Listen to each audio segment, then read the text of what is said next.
Hello, good evening, everyone. My first question goes to Direct Ray and Tama ba Ray? And also Nadine. Congratulations on the series. Yung unang question ko, one lang pala. So, um, kasi parang yung Road Killers, parang it stresses the unique relationship between a father and a daughter. So nakita namin yun talaga na feel namin iba siya, iba yung relationship dynamics niya. I wonder if your own relationship with your father became an inspiration din, or were you able to relate to the story in Nadine, your case, sa relationship mo with your father here, or may personal experiences ba kayo and for direct na naging inspiration dito? I guess for my case, hindi ko naisip talaga relationship ko with my father. But now that you've asked it, parang, yeah, medyo like Stacy and her father, mapagbiro kami. We're very blunt. Yung mga jokes namin, very dark ang humor, kumbaga. So yeah, parang feeling ko kasi doon tayo makakasakay sa characters if they have this unique relationship, if relatable siya. So I guess I drew some inspirations from my own personal life. So parang unconsciously. I think, yeah. Okay. Nadine? Ako naman po nakakatawa yung sa akin kasi nung napanood po ng dad ko yung Road Killers, parang sabi niya, parang ako lang si Boji. Which is, nung nagsushoot nga po kami, talagang dito Boji reminds me of my dad. Kasi like everything, like the jokes, like the way he talks, and yung character din ni Dito Boji, my dad is a mechanic talaga, by profession. So ako, I grew up as daddy's girl talaga. So mahilig akong magkalikot ng even yung alam niyo direct yung what do you call it, yung white out na tape. Kahit yung mga ganun ng classmates ko, inaayos ko just because na-fascinate ako sa dad ko na magaling siya mag-company ng mga stuff. So yung controller ng PlayStation, naayos niya, ganun. So lumaki ako na ganun din, exactly like how Stacy is. Although yung dad ko naman, hindi naman siya henchman ng hindi naman siya henchman ng politiko, pero but just the same, sobrang naastigan din ako sa dad ko. So while we were shooting the whole series, every time na meron akong interaction or scenes with Tito Boji, naaalala ko talaga yung dad ko. Thank you. Thank you. Thank you very much. That was Miss Natalie Tamada of Philippine Star. Up next, we have Jezreel, Ellie or Eli, a content creator. Hi, is it Ellie or Eli? Ellie. Ellie. Okay, Jezreel, go ahead. Ayan. Hi Nadine, hi to all the cast. First of all, congratulations. No? Napansin ko there's a lot of elements in this series. So may pagka-dark siya, and there's a little bit of comedy. May drama din, of course. So combining all of these elements, my question is, ano yung gusto nyong takeaway for the viewers? Ano yung gusto nyong makuha nila after watching this series? To be honest, madalas siya tanongin whenever I'm pitching a series or a film to producers. Pero may times din na when I make my own work, sometimes hindi ang point is the takeaway, but the point is really the journey. Ano yung, I think writing this was parang a cathartic moment for me kasi feeling ko nung pandemic lahat tayo nagkaroon ng parang morally gray moments na para lang isalba yung loved ones natin. So parang feeling ko it was letting all that out. It was parang venting all of it. Kasi parang naging pent up yung mga emotion natin during the pandemic. Or baka ako lang to. Ito project ko naman sa inyo. Pero ayun. Pero feeling ko I just want to be reminded of that feeling.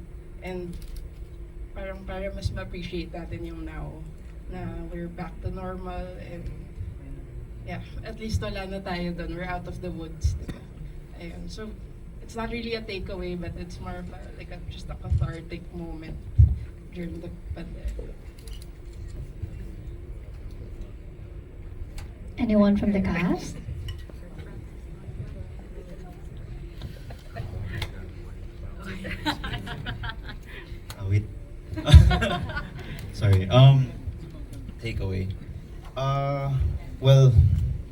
when I watch films, I always try to take notice of the setting and some of the blockades na pinadanas ng character.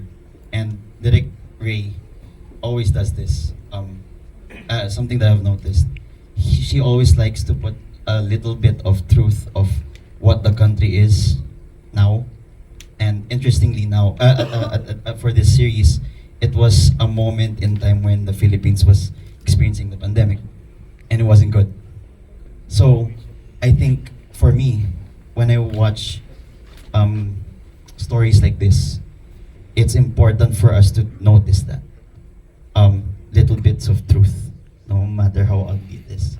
So for me, for this one, it was the reality of the pandemic that drives us into pushing extreme decisions. Parang ginawa ng character natin. Oh, English yun ah. Ayun lang. How about Jerome and Nadine? Ano ba? Sa akin kasi yung character ko here, napansin nyo naman, simple lang, inosente din. But lahat nagbago, syempre dahil dun sa panahon, kung ano nangyari. Katulad nung character ni Stacy,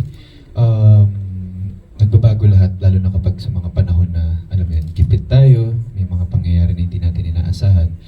And what more sa akin, yung character ko dun, hindi ko naman inasahan na mangyayari yun. So lahat sa akin, umabot hanggang sa ultimate revenge niya. So, ano bang pinaka-takeaway ko dyan? Ano man, more on, hindi kasi ako ma-revenge na tao eh. Mas more on, ano lang ako, mas more on, like kay Stacy, mas more on, family comes first. At naniniwala ako dun sa sinasabi, sa pinapakita dun na kahit saan ka mapunta, na downest mo, family pa rin naman ang uunahin mo, kahit sarili mo hindi mo mauna. Yun. Ako naman, I guess, like what Direk said, I don't really think that there's like a lesson or like a takeaway after watching the series. It's really more of the journey of Stacy and actually lahat kami. Kasi as you can see, like yung character ni Jerome, may pinagdaanan din siya from the very beginning of the series. And I guess with my character naman, with Stacy, it's just really showing the kind of relationship that she has with her father. And I guess the lengths that she is willing to, like what she's willing to do. She was able to take a life to replace, diba? Para matulungan niya yung dad niya. So I guess it's really just more of that for me. Thank you. Thank you very much for your answers, and thank you, Jezreel. Ellie, maraming salamat. Alright, for our next question, we have Alan Policarpio of Inquirer. Hi, good evening. Nadine, we see na dito naman action. So I'm just curious kung paano yung mga preparations mo. How was it doing the stunts, the fight scenes, all of those things? Did you have fun? Super. Alam niyo naman, pag gusto ko mag-action. And si Direk din, as soon as sinabi ni Direk, pinitchtahan ni Direk yung project, syempre I would say yes. Kasi matagal ko na talagang gustong mag-action. And I guess with regards to preparation, nag-training din ako with sa firing, tapos with the gun, like assembling, tapos yung mga stunts din namin, we really had to rehearse that. Kasi lalo na yung environment, yung condition was kita nyo naman yung eksena, parang what do you call it, buhangin, dirt, gano'n, mabato. So talaga, very tricky talaga. And as much as possible, sila Direk, they wanted the stunts to be realistic. Hindi siya yung parang action movie na, you get what I mean? It's still very realistic. At the end of the day, hindi naman superhero si Stacy. Normal naman siyang tao. So, it's really a lot of that. Pero sobrang na-enjoy ko po talaga siya, especially yung gun training. Hindi naman kayo nagkasakitan ni Jerome. Actually, yung bato yung mananakit sa amin. Pag bumabagsak po kami, yun yung masakit talaga. But sobrang nag-enjoy kami. Alright, thank you and congratulations. Thank you. That was Alan Policarpio of Inquirer. For our next question, we have Mark Magundayao of Magundayao Movie. Hello guys. Congratulations sa series na ito. Pinaka nagustuhan ko, parang napansin ko is yung storytelling, napakahusay nung parang hindi siya linear, pero kakapit ka pa rin. Every time na mayroong mga flashbacks, napakalinaw. Ang question ko would be, kasi iniwan natin yung mga characters in a way na parang hindi pa rin yun yung nasa liwanag for me. So, tanong ko na lang kay Jerome and Nadine, kung kayo yung magpapatuloy ng buhay ng mga characters that you played, ano yung, how would it played out for you? Kay Marco and kay Stacy. And then finally, si Direk Ray na rin could answer din doon sa dalawang characters. Salamat. It's a good question, pero for me, totoo naman, walang light yung sa character, pero ewan ko kay Stacy wala nang natitira. Wala na rin natitira, quits na kami. But for me, honestly, it's more on revenge pa rin eh. Like, dun yung binigay ko yung sa last look. I mean, it says everything na what could possible happen sa if ever may next. But if ever, ako may mga naisip din ako. Sabi ko, bakit hindi nilang kami yung next na magiging tauhan ng kami naman yung babakmak sa mga ganun. It's very adventurous at marami kang pwedeng isipin sa mga gagawin nila. It's not more about the light. Kahit nga dun, it's more about the journey na. Ako, I guess what I love about the ending is that it's very open-ended. Parang yung last scene ni Stacy, hindi nyo alam kung anong mangyayari sa kanya after. So, yeah. Honestly, hindi... Magjo-joke na lang ako kasi ito talaga yung running joke namin sa set. Pero naisip na namin yung Road Killers 2. Kwento ko ba direct? So, ang na-imagine namin lahat for Road Killers 2, sa Siargao naman, habang nagsasurf, doon naman daw nagbabaritan. Yun ang sabi ni Direk. So, tinatawa ko lang po kayo. But, I guess with me kasi, honestly, yung nangyari kay Stacy or yung mga decisions na, or yung mga nagawa niya, I don't think I'll be able to take someone else's life just to save my father. I guess, ako personally, parang hindi ko kakayanin yun. But yung pinaka, I commend Stacy kasi gano'n niya talaga kamahal yung father niya. Na bahala na yung values niya, she will throw it out of the window just to, I guess, in a way, baka redemption din yun because, of what she did before, na guilty rin siya na nung namatay mo, parang they weren't really in a good relationship. So, in a way, yun yung redemption niya. And kita nyo naman na until the very end, ginawa niya talaga yung wishes ng dad niya, which is to be buried beside the mom. So, yun. Thank you. And direct na lang, how would you proceed with the stories? Kung meron man, kasi we're talking about journey here eh. And parang mas maganda siguro kung, parang yung mga manonood kasi parang isipin pa rin nila paano magpapatuloy yung journey itong mga characters na ito? For Jerome, I guess na-imagine ko siyang, for Marco, sorry. Parang makukulong, mag-rot in jail, and he's probably plotting his next revenge. Kasi alam niya, at least the last time he saw Stacy, buhay pa si Stacy. I mean, and then for Stacy naman, we don't know if she's dead or not. Alam mo yun, we left it open. Another running joke in our set, pag nag-season 2 man kami, ang opening mo ng season 2, didilat lang siya. Kasi ang closing mo, pumikit siya. Pero, I think si Stacy, maghahanap yan ng penance eh. Kasi, I don't think she's gonna turn herself in like she said. She's not gonna turn herself in, pero susubukan niya mag-repent sa mga ginawa niya. Hindi ko pa alam exactly paano, pero I think that's gonna be her life from there on. So, quick question lang. Kasi parang nararamdaman ko meron tension and may chemistry din sa character ni Marco and ni Stacy. Was it intentional? Parang may something sa kanila eh. Suntukan? Hindi, parang may hindi mo ma-express eh, pero may tension between them. I think, Direct. kasi Okay na. may line nga si Jerome, na parehas lang tayo. Sorry, si Stacy pala yung may line na yun. Parehas lang tayo. And I think baka doon mo na-draw yung yung relationship na yan. Kasi in a lot of ways, they are very similar na pareho silang anak ng henchman ng politiko.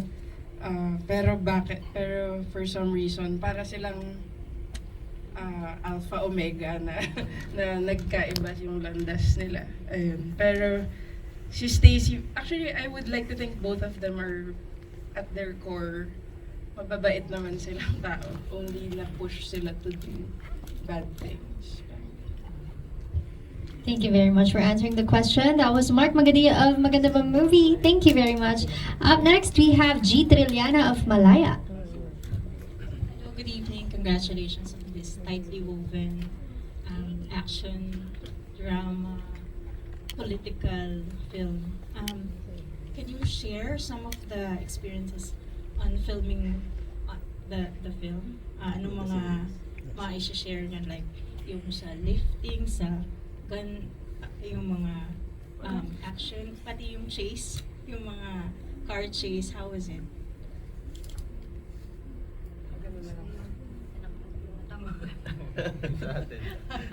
Oh, that was fun.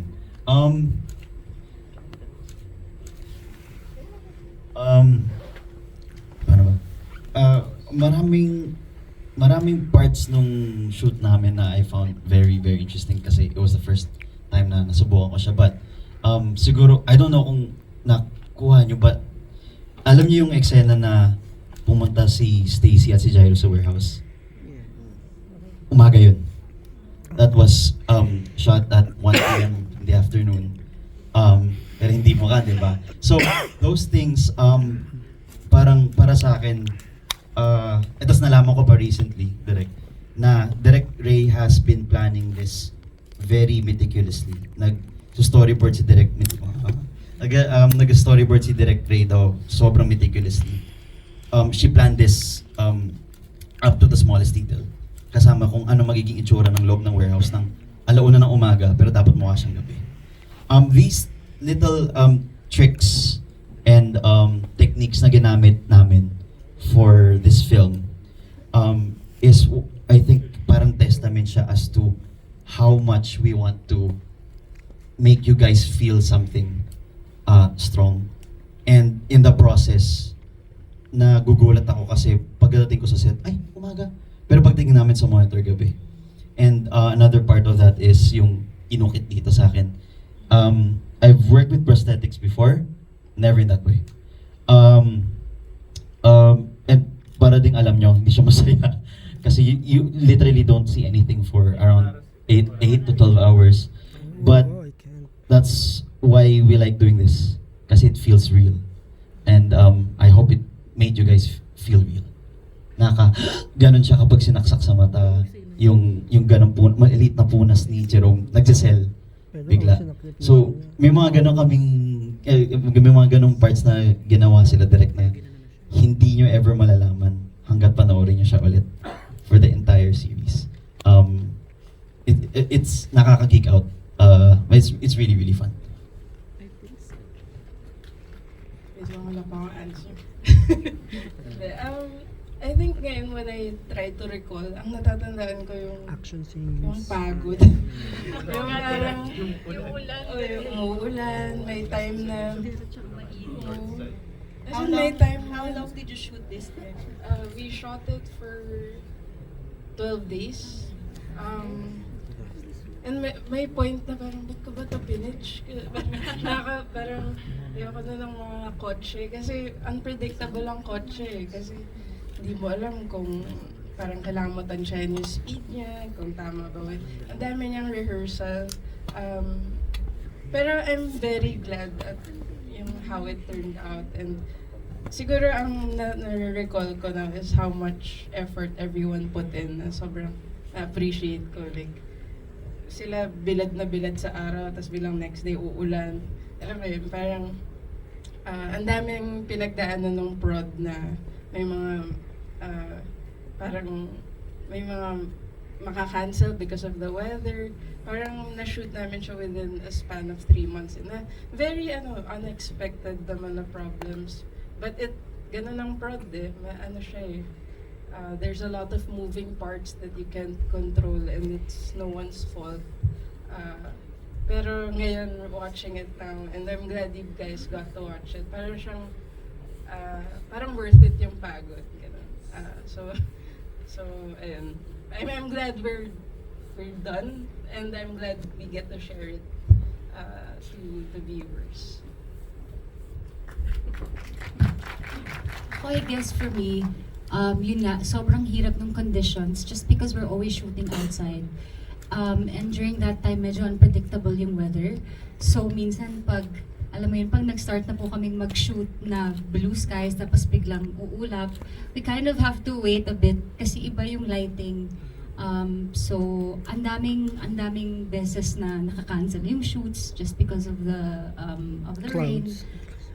Tapos yun nga, sabi nga ni Direk, yung a lot of the driving parts kasi doon, especially yung sa mahabang kalsada, I was really driving. So, yung merong drone shot doon, nalala ko Direk, merong drone shot doon na minsan sasabihan ako, bagalan mo, bilisan mo, bagalan mo. So, medyo tricky siya, but honestly, it was really fun. And ako yung bagong experience ko dito, as you can see naman, parang 2 beses lang ako nagpalit ng damit sa buong show.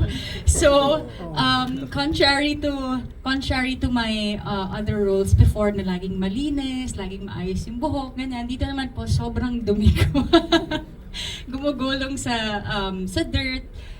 Tapos, yun nga, what I really like is how gritty the whole series is talaga. Tapos, I also love that Stacy is a bit boyish. You know, before kasi very feminine yung mga role ko. This time around, like, I really had to think of mannerisms na hindi usual na ginagawa ng mga characters ko before, or that's a bit boyish. So, yun yung bagong experience for me for this project.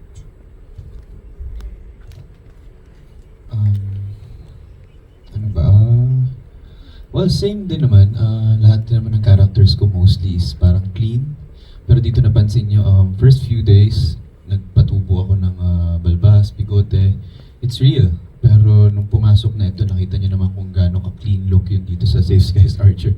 Sabi ko talaga, kailangan ko po talaga i-shave hanggang sa nilaban na kailangan talagang i-prosthetic. So, dito ko na-appreciate yung, alam mo yun, bilang aktor, artista, ibibigay mo yung buong sarili mo na kayo na po bahala, sige na, ilagay nyo na. Ang alam ko, nagkaroon pa ng time na pinrosthetics ako dito ng dugo, parang dugo, tas pagkatanggal, natanggal din yung kilay ko. Sabi ko, ngiti na lang ako eh. Paano po gagawin natin dito? Sabi lang sa akin, i-shade na lang natin. Hindi naman po pwede yung gano'n. Ngingiti ka na lang talaga, pero you know, meron yun parang buong time na galing kami, nag-fight scene, puro lupa, nakakauwi na ako sa bahay, may lupa pa rin sa underwear ko. Totoo yun. But you know, you appreciate yung... Totoo. Meron. Ang masama pa nga sa sobrang pagod natin. Hindi na ako nakaligo. Pagkagising ko, yung unan ko, may lupa na. Paano yun? But yeah, first time ko yata Yeah, prosthetics yun. Yung bigote ko na dun sa second part na medyo pahuli na. So, lahat yan tagalan pa. Pwede na po ba to? Parang okay daw. Tatanungin. Mamaya babalik naman, gugupitan ng konti. Di mo alam, mamaya nagugupit na yung labi ko ng konti. Ate, masakit. Pero, na-appreciate ko lahat. Like, yung effort talaga nila lahat. I mean, eto, isi-share ko lang what's happening sa prods, mga taping. May time talagang inaalat pag may mga eksena. But here, na-appreciate ko na parang minsan sabi ko parang ang tagal ah. Nasa tent lang ako, lahat na ng laro sa cellphone ko, nalaro ko na. Kulang na lang sa Facebook, naubos na, umulit na yung feed ko, sa TikTok, parang pare-pare sa algorithm. Dito na-appreciate ko na, alam mo yun, may shot talaga na gusto ang mga director, production, na talagang kahit oras, kung hindi mo pa makukuha, you need it, you want it, get it. Yun yung nagugustuhan ko sa craft namin na, you know, takes a lot of time para dun sa quality. Hindi natin kailangan ng quantity kung hindi yung quality. Ayos. Yeah, pero yung nga po, mabalik lang. Na-appreciate ko dito, kaya kitang-kita nyo naman, yung ako din, nung pagkatingin ko dun sa mga shots nung nag-brief sila, sa sobrang bored ko po, nandun ako, nanonood na ako sa system nila, di ba? Nanonood na ako ganun. mas nakikita ko kung paano talaga nila gawan ng way para makuha talaga exactly yung mga nakita nyo na po sa mga shots at saka sa mga eksena. And lalo na yung mga bago rin na mga nakasama ko dito is yung mga malulupit na actor talaga besides kay Nadine at kay Francis. Sila kay Boji, ang saya nila kasama, ang dami ko natututunan. Yun po. Nag-pay off naman lahat ng hard work. Yeah, thank you, thank you. Thank you very much. That was G. Trilliana of Malaya. For next batch, please do stand by.